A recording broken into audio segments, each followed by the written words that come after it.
Okay, hello Mabatho. How are you this afternoon? I'm fine, thank you. How are Fantastic, fantastic. This month is Women's Month tomorrow. you? It is. It's an exciting month. I know you're very passionate about women. What does Women's Month mean to you? You know, it's interesting you asked me about Women's Month now because I've had to really reflect on what it means for me. It's meant different things to me at different points in my life. But generally, it is a time when women can really celebrate who we are as women, what we've achieved up to this point, and really own what is so beautiful about us as women. So hopefully it simply reminds us of what beautiful human beings we are, what value we have, and hopefully when we come from that place, we can play an even bigger role when we get back to our normal lives. So that's what it means to me. Has it always lived up to my expectations in the way that we celebrated? I am struggling with that a little bit because most of the time when I go to Women's Month celebration, it's always about how women are disadvantaged, underprivileged, how we are better than men. And to me, I think the focus is different from what I'd want it to be, because I think for change to happen for most of us, for true self-empowerment to happen at individual level and as a group, we need to start taking ownership of what happens to us. It's not about what others do to us, it's about what we allow others to do to us. And once we can take ownership about the fact that a lot of what happens to us is because we allow it, then it means I have power and I have control, and I can change what I allow others to do. So for me, it's an empowered place to me. So for me, the bigger question is, how can we harness who we are, our unique capabilities to play a bigger role in families, in society, in the country, in the continent, globally? For me, that's what it's about, is how can we harness this amazing energy that has been, for the longest time, underprivileged to do greatness. That's powerful. That's very powerful. I like that you talked about the aspect of celebration with Women's Month. A lot of women are celebrated. You see a lot of successful women. What do you think differentiates these successful women who we celebrate, these so-called celebrities of Women's Month, from women who aren't as successful, who aren't really finding that power, that empowerment in their lives? Do you know the one thing that, and I must start off by saying that I'm very passionate about human behavior. It's part of who I am. I love to understand what brings out the best in people, and hopefully in my work I facilitate people to become the best that I can. So from the research that I've been doing for over years, and from having observed really successful people, I think one of the key differentiators I want to talk about today and focus on it, because a lot of people don't really focus on it, is the issue around self-esteem. Call it self-confidence, call it self-worth. Yeah.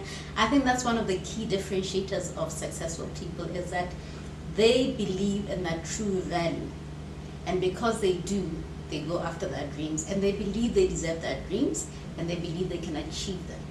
Is that what self-esteem is? What would you define self-esteem as? I like what, there's a psychologist who's considered the father of self-esteem. His name is Nathaniel Branden. He says self-esteem is your reputation with yourself. So when nobody is looking, what is your reputation with yourself? Okay? Because your reputation with yourself leads to how you feel about self. And how you feel about yourself, whether you understand it or not, we get it. When you go out in the world feeling like you are strong, you're wonderful, and you're a powerful being, that's how you will relate with others in the world. And those are the experiences that will reflect back to you to say, actually, you are. So I like that definition from Nathaniel Branden, but really, I think what it is a sense of value, a sense of understanding my identity. I also was reminded very recently, because a lot of us forget, when I was reading one of my favorite writers. His name is Paulo Coelho, and he reminded me of something that we often forget, because I think self-esteem comes from an understanding that I matter, that each and every single one of us matters. So he says from a spiritual point of view, and of course not all of us are spiritual, but I am, and so this makes sense to me. He says that God never made a mistake with any one of us. So each and every one of us was put on this earth for a purpose. And that each and everyone's existence on this world helps God to do his work to further humanity. So if that's, for me, that was powerful, because I think most of us forget how important we are. And it starts from there, really. It starts from a belief that I am important. I matter. Because if I feel I am important, I matter, I will ask for what I want. I will fight for my rights. I will refuse to be abused by anyone. So you see what I mean? It really starts with how I see myself, how I place importance on myself, and therefore how I allow my relationships with others to be. Because that fundamentally actually defines my relationship with other people, and therefore the outcomes that I get out of life. That's powerful. That's powerful. Now, Mabatho, when we talk about successful women who have a high self-esteem, do you have an example or someone in your life who role models this high self-esteem and being a powerful, empowered woman? Yeah, actually, I'm going to get to that. What I wanted to say is what I've also noticed is that, the world belongs not to the most talented people. The world belongs to those who feel and believe that they deserve the best. There's a friend I have, and I always say that, and she's very successful, and I always say to her, if there's one person I've ever seen when she says, when she talks and talks about what she deserves, just her body reverberates with a sense of, I deserve the best. And so, and when she says it, you just see it, her body goes, I deserve the best. And so to her, it's like, when I want something, of course, I deserve to have it. Why shouldn't I? So she will ask, she will dream big. She dreams big because she deserves to, she believes she deserves a huge life. And she will ask without hesitation, without fear, about what she wants out of life. And because she comes from lack of fear, a lot of people say, oh no, but I asked. And I often think, but from what place were you asking? Because what people don't realize is there's internal dialogue that we have with ourselves that leads to how we feel. And that's where we're negotiating from. Okay? So very often people will say, oh, no, but no, I asked for what I want. But very often we're asking from a place of doubt. It's like, oh gosh, I wonder if I'll get it. These people, I know they're not going to give it to me. And that's the internal dialogue. And so when we go there, even in the voice, I've had a lot of people say, people don't take me seriously. And I hear how they talk. It's like hesitance, perhaps, maybe. And then they wonder why they're not taken seriously. It's because inside we don't feel, or we don't have conviction that what we're asking for, we deserve. And so because we don't have that conviction, that's how we're coming across, and that's what people are responding to. So that friend always inspires me. It's one of my favorite sayings is, I deserve the best.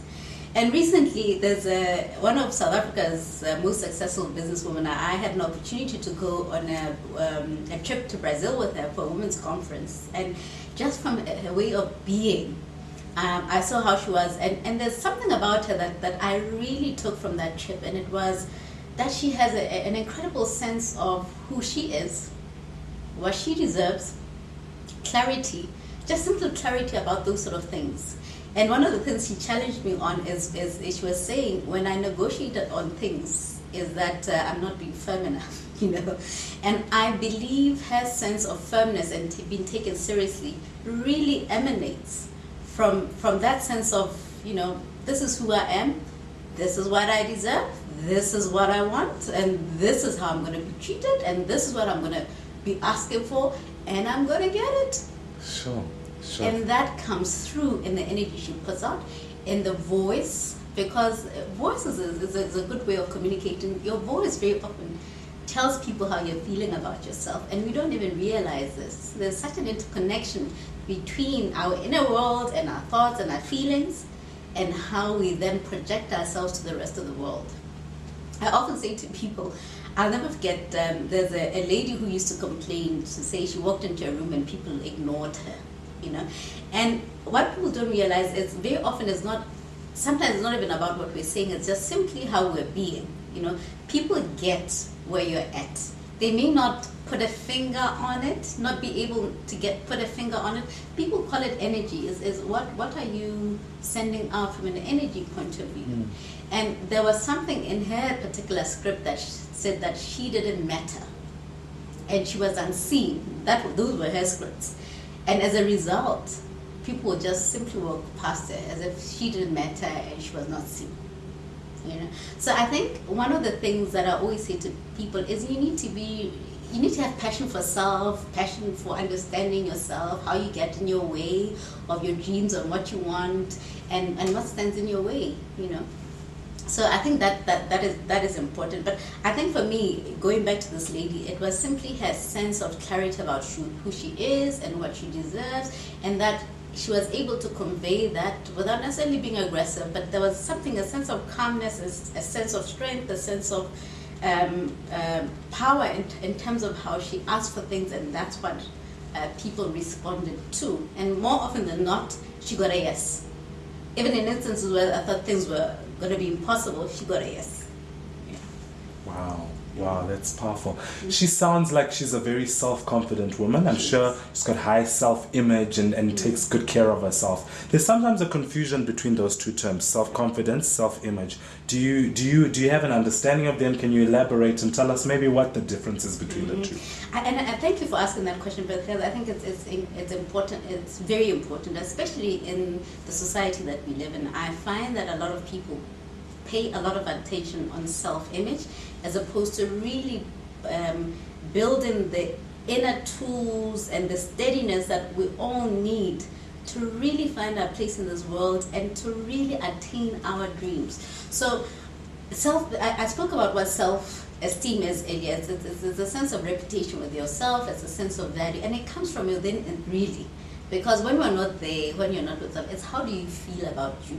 That is a key question when it comes to self-esteem. Self-image is about how I look, how I'm dressed, what car I drive, and where do I live. And a lot of people spend a lot of time on that than on self-esteem.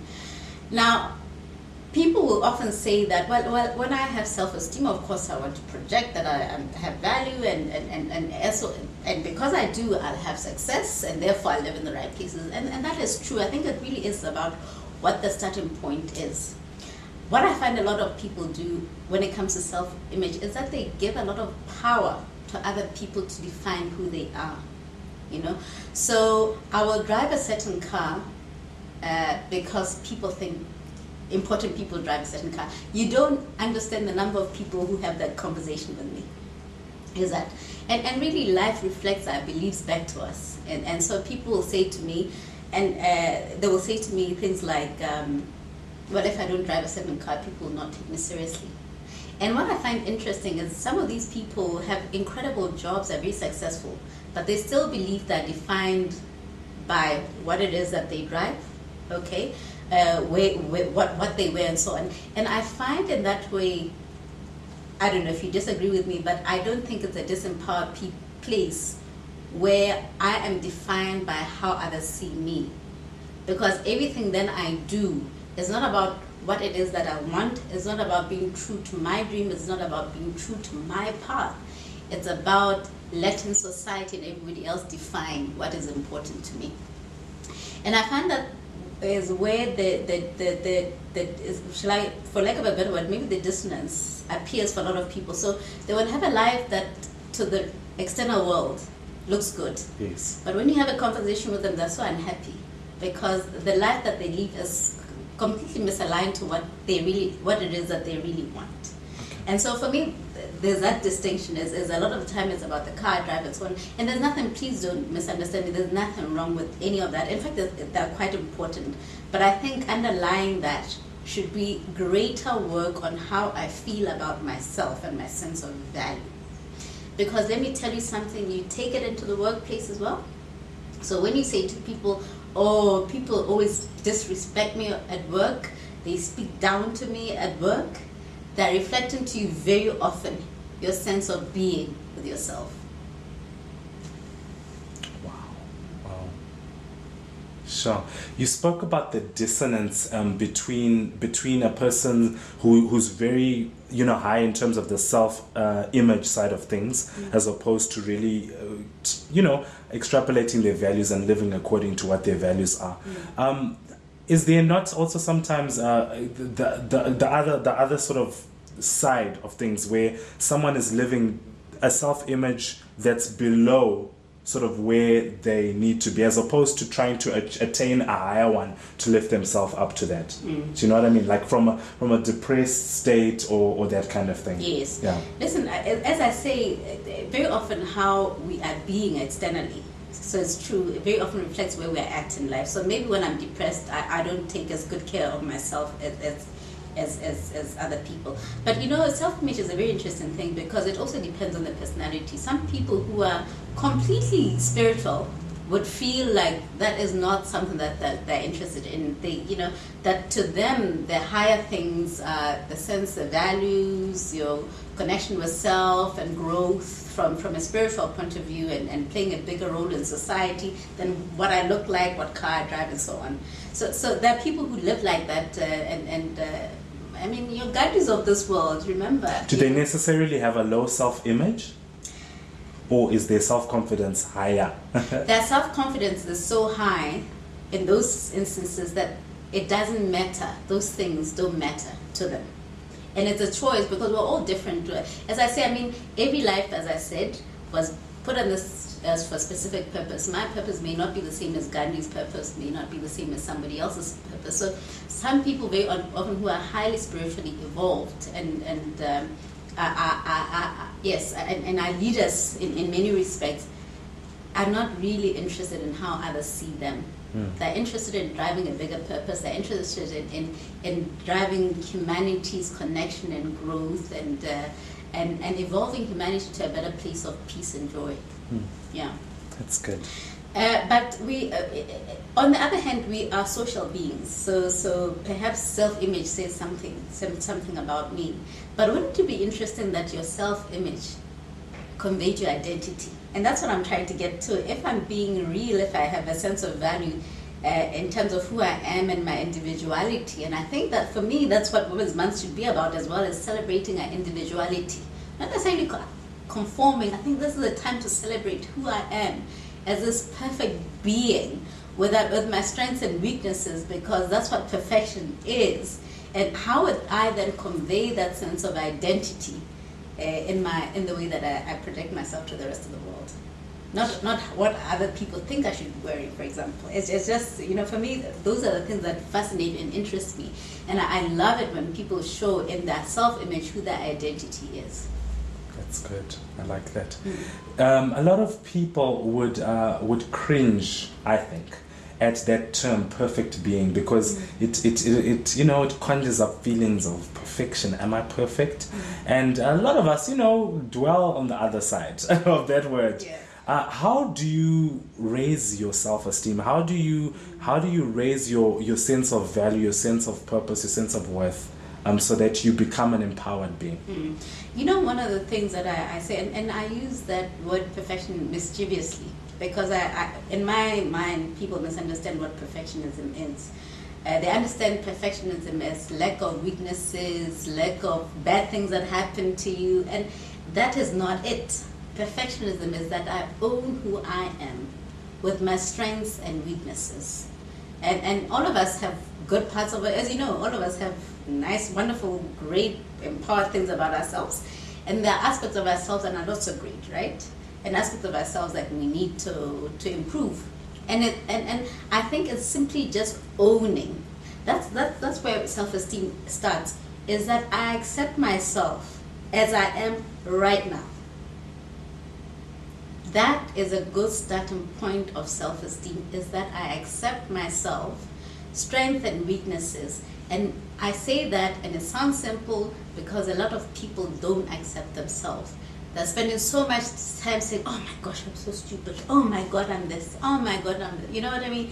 Instead of saying, I accept and value myself as I am. different from everybody else, maybe a little bit quirky as well, but I accept myself as I am. And not only that, I deserve to be here on this earth. I deserve my space on this earth. And I deserve to have fulfillment and to be able to achieve the things that are important to me. That is truly powerful. Maybe let's end with that. That's your message to the women of South Africa. Maybe you could speak into the camera and tell them, I am worthy, I deserve, and all the things you just said now. I deserve the best, and I deserve to have fulfillment and to achieve the things that are important to me, even if they don't make sense to anyone else. I trust that whatever I believe is the right thing, so I trust myself, and I trust that I know what's right for me, and I deserve to have those things met. Thank you very much, Mabatho. It's always a pleasure to spend time with you. Thank you.